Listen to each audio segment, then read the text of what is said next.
ಹಿರಿಯರಿವರೋ ಸಾಧು ಸಾಧುವೆಂ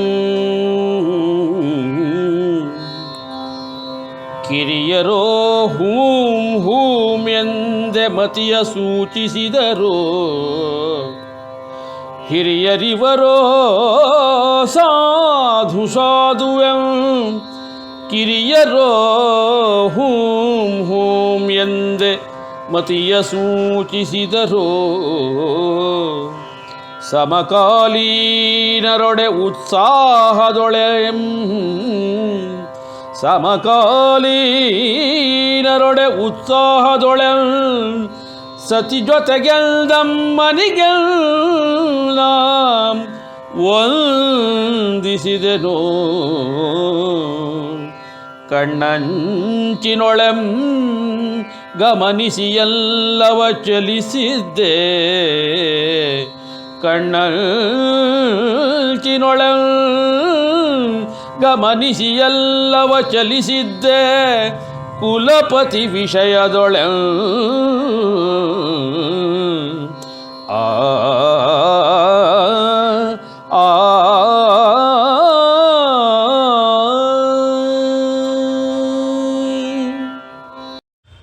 ಕುಲಪತಿಯ ಘೋಷಣೆಯನ್ನು ಕೇಳಿದ ಹಿರಿಯರೆಲ್ಲರೂ ಸಾಧು ಸಾಧು ಅಂತ ಒಕ್ಕೊರಲಿಂದ ಹೇಳಿದರು. ಕಿರಿಯರೆಲ್ಲರೂ ಹೌದು ಹೌದು ಅಂತಂದರು, ತಮ್ಮ ಸಮ್ಮತಿಯನ್ನು ಸೂಚಿಸಿದರು. ನನ್ನ ಸಮಕಾಲೀನರು ಕೂಡ ತಲೆ ಅಲ್ಲಾಡಿಸುತ್ತಾ ಹೌದು ಹೌದು ಅಂದರೆ ಮೂರು ವರ್ಗದವರು ಕೂಡ ಗುರುಗಳು ಹೇಳುತ್ತಿರುವ ವಿಷಯದ ಬಗ್ಗೆ ಕುತೂಹಲಿಗಳಾಗಿದ್ದೇವೆ, ಸಮವಾದ ಭಾವವನ್ನು ಹೊಂದಿದ್ದೇವೆ, ಹಾಗಾಗಿ ಇದು ಸಭೆಯಾಗಿದೆ ಎನ್ನುವುದನ್ನು ಅವರು ಸೂಚಿಸಿದರು. ಅಮ್ಮ ಗುರುಪತ್ನಿಯ ಜೊತೆಗೆ ನಿಂತುಕೊಂಡಿದ್ಲು. ಅವಳನ್ನು ನೋಡಿ ಅವರಿಬ್ಬರಿಗೂ ನಾನು ವಂದಿಸಿ ಕುಳಿತಲ್ಲೇ ವಂದಿಸಿದೆ. ಇದನ್ನೆಲ್ಲ ಗಮನಿಸುತ್ತಿದ್ದ ಕುಲಪತಿಗಳು ಇದೆಲ್ಲ ಆದ ನಂತರ ಅವರು ಮುಂದಿನ ವಿಷಯ ಏನು ಅಂತ ಮುಂದುವರೆದರು. ಸ್ವಾನುಭವದೊಳ್ ಜಗದೊಳಿಹ ಹಲವು ಕ್ರಮದಿಂ ಸ್ವಾನುಭವದೊಳ್ ಜಗದೊಳಿಹ ಹಲವು ಕ್ರಮದಿಂ ಜ್ಞಾನವಂ ಗಳಿಸಬಹುದೆಂಬರಿವಿ ಅನುಭವದೊಳಿದೆಯೋ ನಮ್ಮೆಲ್ಲರೊಳೆ ಉಪದೇಶ ಮಾಧ್ಯಮದೊಳಿಹ ಸ್ವಾಧ್ಯಾಯನದವಲೋಕನ ಸ್ತರದೊಳಿಹ ಜ್ಞಾನವಿದ ಯುಕ್ತವೆನಿಪುದಿದೆಯೋ ಸ್ವಾಧ್ಯಾಯಿಗಂ ಸ್ವಾಧ್ಯಾಯನದವಲೋಕನಸ್ತರದೊಳಿಹ ಜ್ಞಾನವಿದ ಯುಕ್ತವೆನಿಪುದಿದೆಯೋ ಸ್ವಾಧ್ಯಾಯಿಗ ಆ ಆ ಆ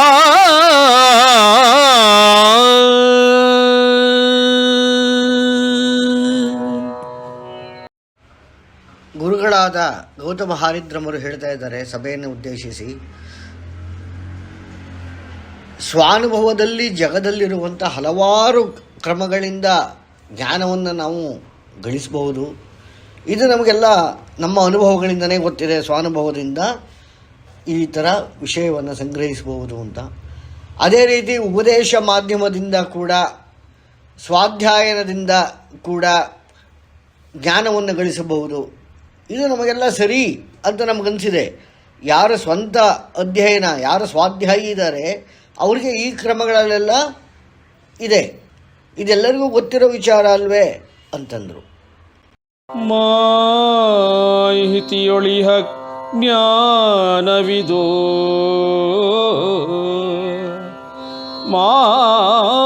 ಮಾಹಿತಿಯೊಳಿಹ ಜ್ಞಾನವಿದೋ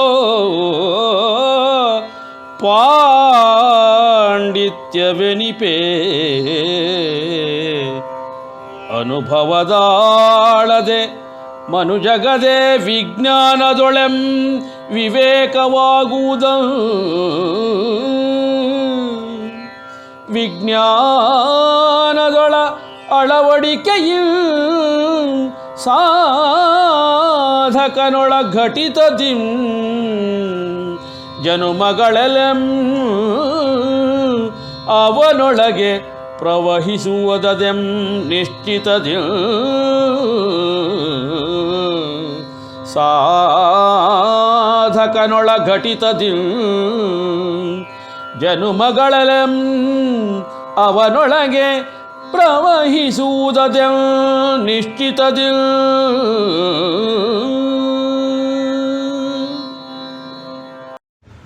ಮಾಹಿತಿ ಪ್ರಕಾರದಲ್ಲಿ ಯಾವ ಜ್ಞಾನ ಇದೆಯೋ ಅದು ಪಾಂಡಿತ್ಯ ಅಂತ ಅನಿಸಿದರೆ, ಅದೇ ಅನುಭವಕ್ಕೆ ಇಳಿದಾಗ ವಿಜ್ಞಾನವಾಗುತ್ತೆ, ಅದೇ ವಿವೇಕವಾಗಿ ಪರಿವರ್ತನೆ ಆಗುತ್ತೆ ಅಂತ ಹೇಳ್ತಾ ಗೌತಮ ಹರಿದ್ರವರು ಮುಂದುವರಿತಾ ಇದ್ದಾರೆ. ಈ ವಿಜ್ಞಾನವನ್ನು ಅಳವಡಿಕೆ ಮಾಡುವುದರಿಂದ ಸಾಧಕನಲ್ಲಿ ಒಂದು ರೀತಿಯಾದ ಅನುಭವ, ಒಂದು ವಿವೇಕ ಜಾಗೃತವಾಗುತ್ತೆ. ಈ ರೀತಿಯಾಗಿ ಜಾಗೃತವಾದದ್ದು, ಅನುಭವದಲ್ಲಿ ಜನಿಸಿದ್ದು, ಅದು ಅವನಲ್ಲಿ ಯಾವಾಗಲೂ ಪ್ರವಹಿಸುತ್ತೆ. ಅಂದರೆ ಅದು ಈ ಜನ್ಮಕ್ಕೆ ಒಂದೇ ಅಲ್ಲ. ಅಂದರೆ ಇವ್ರ ಅರ್ಥ ಏನು ಅಂತ ಹೇಳ್ತಾ ಇದ್ದಾರೆ, ನಾವು ಅರ್ಥ ಮಾಡ್ಕೋಬೇಕಾಗಿರೋದು, ಮಾಹಿತಿ ಅನ್ನೋದು ನೆನಪಿರುವ ತನಕ ಅಥವಾ ಮೃತ್ಯು ಬರುವ ತನಕ, ಆಮೇಲೆ ಬರೋದಿಲ್ಲ. ಆದರೆ ಯಾವುದು ಮಾಹಿತಿ ಜ್ಞಾನವಾಗಿ ಮಾರ್ಪಾಟಾಗಿ, ಜ್ಞಾನವು ವಿಜ್ಞಾನವಾಗಿ ಮಾರ್ಪಾಟಾಗಿ, ವಿಜ್ಞಾನವು ವಿವೇಕವಾಗಿ ಮಾರ್ಪಾಟಾಗ್ತದೆ, ಅದು ಮಾತ್ರ ಜನ್ಮ ಜನ್ಮದಲ್ಲಿ ಬರ್ತದೆ. ಅಂದರೆ ಅರ್ಥ, ನಾವು ಯಾವುದೇ ವಿಚಾರವನ್ನು ಈ ರೀತಿ ಓದಬೇಕು ಅನ್ನೋ ಒಂದು ಸೂಚನೆಯನ್ನು ಅವರು ಸೂಚ್ಯಂಕವಾಗಿ ನಮಗೂ ಕೂಡ ಹೇಳ್ತಾ ಇದ್ದಾರೆ. ನಾವು ಕೇವಲ ಬೈಹಾರ್ಟ್ ಮಾಡೋದು ಈ ರೀತಿಯೆಲ್ಲ ಮಾಹಿತಿಗೋಸ್ಕರ ಓದೋದು, ಎಕ್ಸಾಮಿನೇಷನ್ಸ್ಗೋಸ್ಕರ ಓದೋದಲ್ಲ.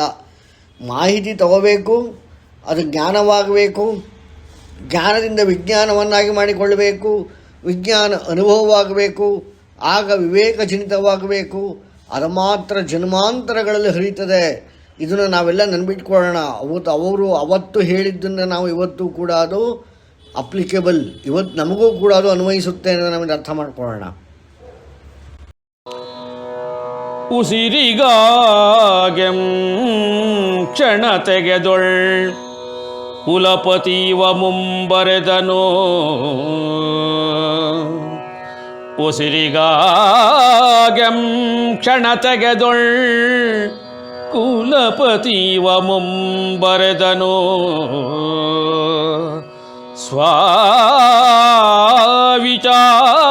ಸ್ವಾವಿಚಾರಧಾರೆಯೊಳ ಲಹರಿಂ ಮುಳುಗೆ ಸಂಪೂರ್ಣದಿ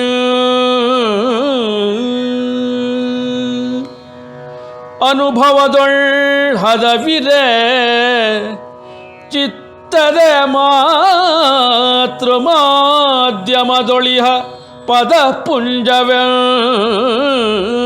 ಜನಿಪುದೋ ತಾನಾಗೆಂ ಸಾಧನೆಯೊಳಗೆ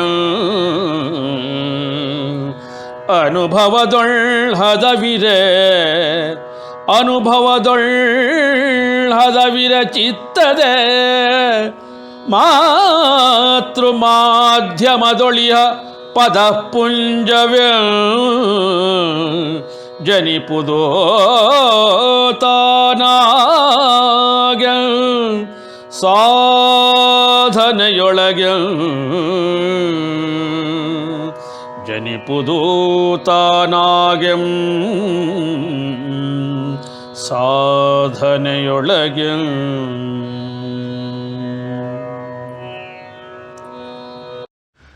ಇಷ್ಟನ್ನು ವಿವರಿಸಿ ಒಂದು ಕ್ಷಣ ಉಸಿರಿಗಾಗಿ ನಿಂತ ಕುಲಪತಿ ಒಂದು ಲಹರಿಯ, ವಿಚಾರಧಾರೆಯ ಲಹರಿಯ ಕಾರಣದಿಂದಾಗಿ ಸಂಪೂರ್ಣ ಮುಳುಗಿದ್ದ.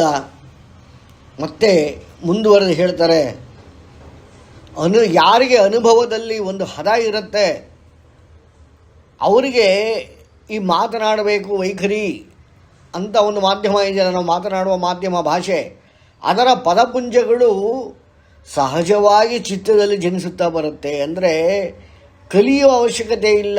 ಯಾವಾಗ ನಮ್ಮಲ್ಲಿ ಅನುಭವ ಉಂಟಾಗುತ್ತೆ, ಆ ಅನುಭವವನ್ನು ವಿವರಿಸಲಿಕ್ಕೆ ಅವಶ್ಯಕವಿರುವ ಪದ ಪುಂಜಗಳು ತಾನೇ ತಾನಾಗಿ ನಮ್ಮ ಚಿತ್ತದಲ್ಲಿ ಜನಿಸುತ್ತಾ ಹೋಗುತ್ತೆ. ಇದು ಒಂದು ರೀತಿಯಾದ ಸಾಧನೆ. ಯಾವ ರೀತಿ ಸಾಧನೆ? ಸಹಜ ರೀತಿಯಾದ ಸಾಧನೆ ಅಂತ ಹೇಳ್ತಾ ಇದ್ದಾರೆ.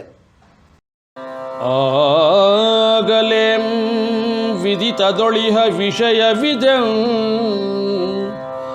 ಆಗಲೆಂ ವಿದಿತದೊಳಿಹ ವಿಷಯವಿದಂ, ಜಬಾಲಿ ಸತ್ಯಕಾಮರ ಸಾಧನೆಯೊಳ ಕ್ರಮವ್ಯಂ, ಇಂದು ನಾಂ ಅರುಹುತಿರುನೆ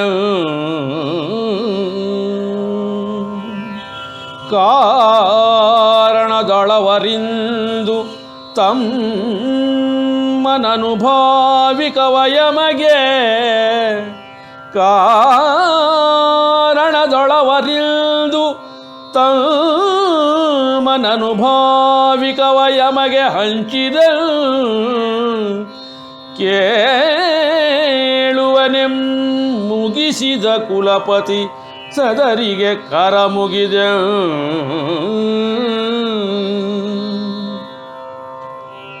ಯಮಗೆ ಹಂಚಿದಂ ಕೇಳುವೆನೆಂ ತಮ್ಮನನುಭಾವಿಕವ ಯಮಗೆ ಹಂಚಿದಂ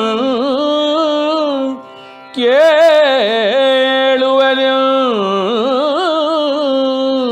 ಮುಗಿಸಿದ ಕುಲಪತಿ ಸದರಿಗೆ ಕರ ಮುಗಿದ.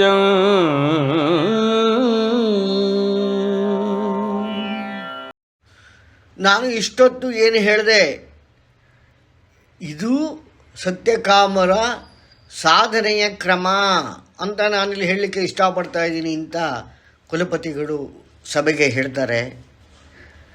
ಹೀಗಾಗಿ ಇದು ಯಾವುದೂ ಒಂದು ವಿಷಯವಲ್ಲ, ಯಾವುದೇ ಒಂದು ಮಾಹಿತಿಯಲ್ಲ. ತಮ್ಮ ಸ್ವಂತ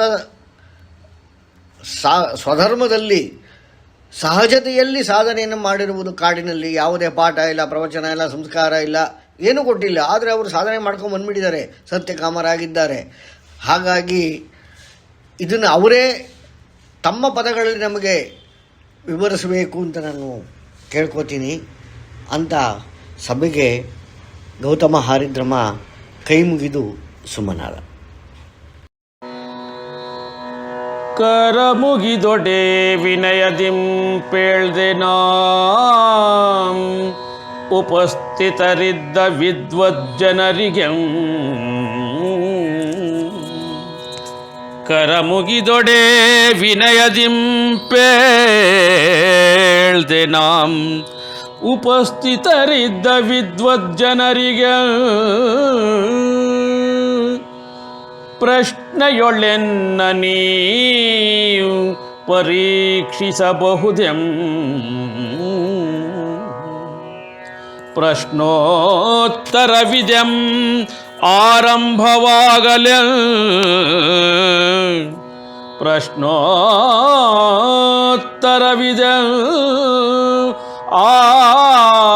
ಆರಂಭವಾಗಲೆ. ಸಮ್ಮತಿಸೆ ಕುಲಪತಿ ಇದಕ್ಕೆಂ ಅನುವಾದ.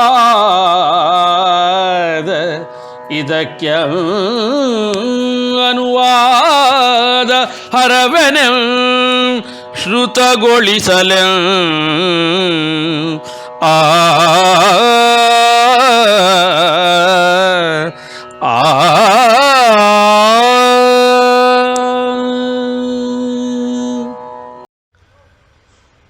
ಗುರುವಿನ ಆಜ್ಞೆಯನ್ನು ಕೇಳಿದ ತಕ್ಷಣ ಎದ್ದು ನಿಂತೆ ವಿನಯದಿಂದ 2 ಕೈಗಳನ್ನು ಮುಗಿದೆ. ಅಲ್ಲಿ ಉಪಸ್ಥಿತರಾಗಿದ್ದಂತಹ ವಿದ್ವತ್ತುಳ್ಳ ಜನರು ನನ್ನನ್ನು ಪರೀಕ್ಷಿಸಬಹುದು, ಹೇಗೆ ಪ್ರಶ್ನೆಗಳನ್ನು ಕೇಳಬಹುದು ನೀವು ಅಂತ ನಾನು ವಿನಯದಿಂದ ಬೇಡಿಕೊಂಡೆ. ಆಯಿತು, ಪ್ರಶ್ನೋತ್ತರ ಆರಂಭವಾಗಲಿ ಅಂತ ಕುಲಪತಿಗಳು ಸಮ್ಮತಿ ಕೊಟ್ಟರು.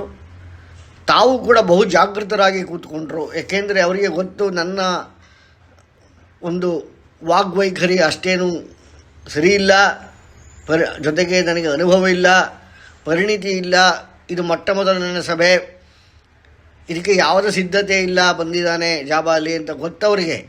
ಹಾಗಾಗಿ ನನ್ನ ಈ ಒಂದು ಪರಿಸ್ಥಿತಿ ಗೊತ್ತಿರೋದ್ರಿಂದ ಅವರು ಸಂಪೂರ್ಣ ಜಾಗೃತರಾಗಿ ಏನು ಪ್ರಶ್ನೆ, ನಾನು ಏನು ಉತ್ತರ ಹೇಳ್ತೀನಿ ಅಂತ ಆ ಒಂದು ಸಂಪೂರ್ಣ ವಿಸ್ತಾರವನ್ನು ಗಮನಿಸುತ್ತಾ ಅವರು ಗಂಭೀರವಾಗಿ ಕುಳಿತುಕೊಂಡ್ರು.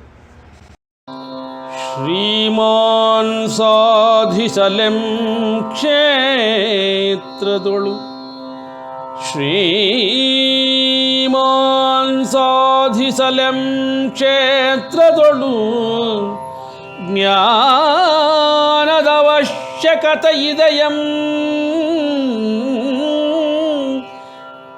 ಮತಕ್ಕೆ ಒಪ್ಪಿಗೆಯಂದರಿಯಿತೋ ಶಿರವೊಂದು ಗುರುವನ್ಯ ಅಹುದು ಬ್ರಹ್ಮ ತೇಜಸ್ಸಿನರಿಯುವಡೆ ಅಹುದು ಬ್ರಹ್ಮ ತೇಜಸ್ಸಿನರಿಯುವಡೆ ಕ್ಷೇತ್ರಜ್ಞನಾಗುವುದು ಸಾಧಕಗೆ ಅವಶ್ಯವೆಂದವ ಪಡೆದ ನೀ ಉತ್ತರವನು ಸಾಧಕಗೆ ಅವಶ್ಯವೆಂದವ ಪಡೆದ ನೀ ಉತ್ತರವನು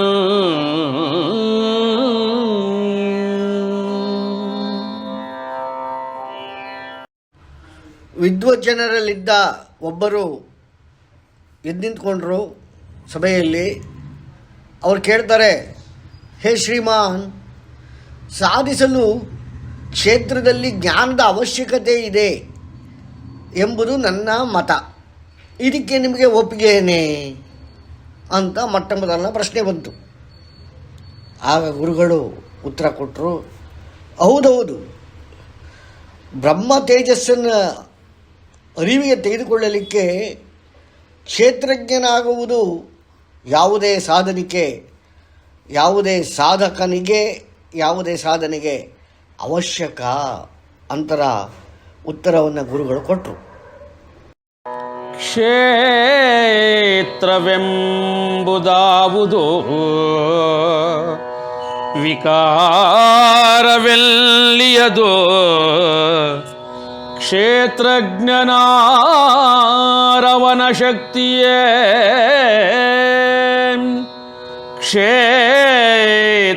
ಕ್ಷೇತ್ರವೆಂಬುದಾವುದು ವಿಕಾರವೆಲ್ಲಿಯದು ಕ್ಷೇತ್ರಜ್ಞನಾರವನ ಶಕ್ತಿಯೇ ಎಂದಿತಾ ಶಿರವನೆನ್ನನವಲೋಕಿಸೆಂ ಗುರುಮುನಿ ಋಷಿ ಮಾತೃಪಿತೃವ ಮನದಲೆನೆದೆ ಉತ್ತರಿಸಲನುವಾದೆನು ಗುರುಮುನಿ ಋಷಿ ಮಾತೃಪಿತೃವ ಮನದಲೆನೆದೆ ಉತ್ತರಿಸಲನುವಾದೆನು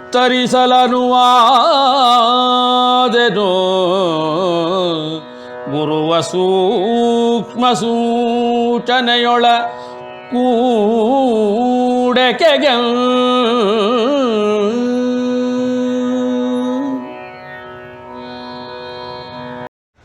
ಹಾಗಾದರೆ ಕ್ಷೇತ್ರ ಎಂಬುದು ಯಾವುದು, ವಿಕಾರ ಅದು ಎಲ್ಲಿದು, ಕ್ಷೇತ್ರಜ್ಞ ಅನ್ನೋರು ಯಾರು, ಹಾಗೂ ಅವನ ಶಕ್ತಿ ಏನು ಅಂತ ಅದೇ ವ್ಯಕ್ತಿ ಮುಂದಕ್ಕೆ ಪ್ರಶ್ನೆ ಮಾಡ್ತು. ನಾನು ತಕ್ಷಣ ಎದ್ದು ನಿಂತ್ಕೊಂಡೆ. ಇದಕ್ಕೆ ನಾನು ಉತ್ತರ ಕೊಡಬೇಕು ಅಂತ ಗುರುಗಳು ನನಗೆ ಒಂದು ಸೂಚನೆ ಕೊಟ್ಟರು. ನಾನು ಉತ್ತರ ಕೊಡೋದಕ್ಕೆ ಮುಂಚೆ ಗುರುಗಳಿಗೆ, ಮುನಿಗಳಿಗೆ, ಋಷಿಗಳಿಗೆ, ಮಾತೃವಿಗೆ, ಪಿತೃವಿಗೆ ಎಲ್ಲರನ್ನೂ ಮನಸ್ಸಲ್ಲಿ ನೆನಪಿಸಿಕೊಂಡು ಅವರಿಗೆ ನಮಿಸುತ್ತಾ ಈ ಪ್ರಶ್ನೆಗೆ ಉತ್ತರ ನಾನೇ ಕೊಡುವೆ ಅಂತ ನಾನು ಅಣಿಯಾದೆ. ಗುರುಮುಖೇನ ವಿರದ ಸ್ವಾನುಭವದೊಳ ತಿಳುವಳಿಕೆಯೊಳ್ ಮಾತ್ರದಿಂದರಹುವನೆಲ್ದೆ. ಗುರುಮುಖೇನ ವಿರದ ಸ್ವಾನುಭವದೊಳ ತಿಳುವಳಿಕೆಯೊಳ್ ಮಾತ್ರದಿಂದರುಹುವನೆಲ್ದೆ. ಪ್ರಶ್ನಿಸಿದವನ ಬೇಡೆ ಒಪ್ಪಿಗೆಯಂ ಅನುಭಾವಿಕತೆಯಿಂ ಮಾತ್ರವಿದಕ್ಕೆ ಉತ್ತರಿಸುವೆನೆ. ನಿಶ್ಚಯಿಸಿದೆಡೆಗೆಂ ನೋಡಿದೆನು. ಅನುಭಾವಿಕತೆಯಿಂ ಮಾತ್ರವಿದಕ್ಕೆ ಉತ್ತರಿಸುವೆನೆ. ನಿಶ್ಚಯಿಸಿದೆಡೆಗೆಂ ನೋಡಿದೆನು. ಗಾಭರಿಯ ಮೋಡಿ ಅಮ್ಮನೊಳೆಂ.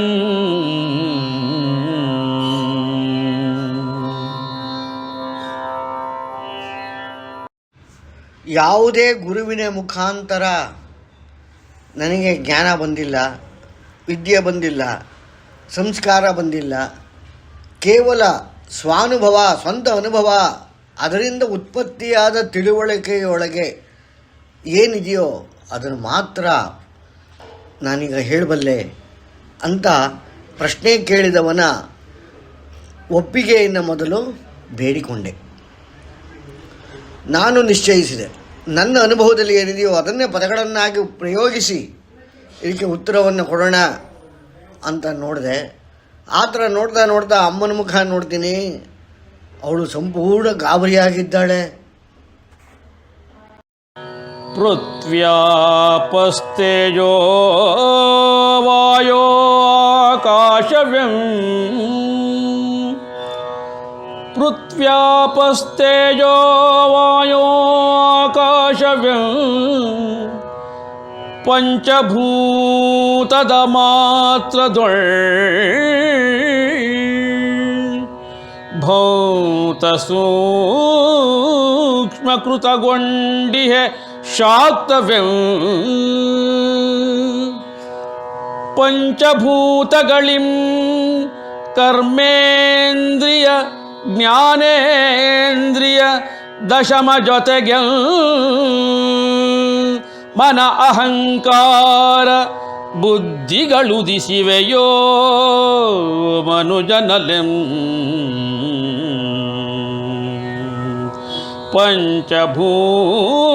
ಪಂಚಭೂತಗಳಿಂ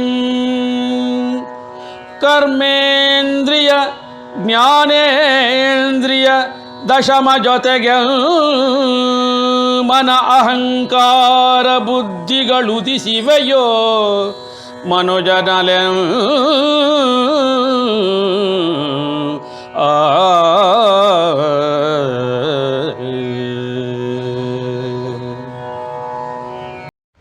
ಗಂಭೀರವಾಗಿ ಉತ್ತರವನ್ನು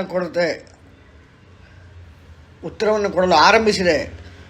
ಪೃಥ್ವಿ, ಆಪ, ತೇಜ, ವಾಯು ಹಾಗೂ ಆಕಾಶ, ಈ 5 ಭೂತಗಳಿಂದ ಮಾತ್ರವೇ ಭೌತಿಕ, ಸೂಕ್ಷ್ಮ, ಶಾಕ್ತ್ಯ ಇವೆಲ್ಲ ಆಗಿರೋದಪ್ಪ.